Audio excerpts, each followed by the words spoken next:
একটা এক্সপেরিমেন্ট করলাম এবং সফল হয়েছি। সেটা হচ্ছে যে 2টা ডিমই পারছে, 2টা ডিমই উর্বর হয়েছে এবং 2টা ডিম থেকে বাচ্চা 2টাই বের হয়েছে এবং 2টাই আস্তে আস্তে বড় হইতেছে। তো প্রথমে যখন ছোট বাচ্চাটা ফোটার পর অনেকটা দুর্বল ছিল, সেই মা খাওয়াইতে চাইতেছিল, তবে ছোট বাচ্চাটা নিজে খাইতে পারতেছিল না। তারপর আমি ওরে 2 দিন খাওয়াই দিছি, খাওয়াই হালকা একটু বড় হয়েছে, শরীরে শক্তি আসছে, তারপর সে খাওয়া শিখছে। তার আগে কিন্তু সে খাইতে পারে নাই। ওর মা ওরা খাওয়াইতে চাইলেও সে খাইতে পারে নাই, শুধু বড় বাচ্চাটা একাই খেতেছিল।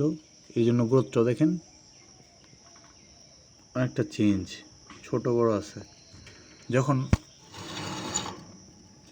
যখন আমি খাওয়াই দিছি 2 দিন, তারপর শরীরে কিছুটা এনার্জি আসছে, তারপর খেতে পারছে। এই ফ্রুটস এর দুটোটা একদিনই, কিন্তু তারতম্য দেখেন শরীরের কত ছোট বড়। যেহেতু এই প্রথমবার 2টা ডিম থেকে 2টাই বাচ্চা ফুটছে, এই জন্য পরবর্তীতে ইনশাল্লাহ সব ঠিক হয়ে যাবে।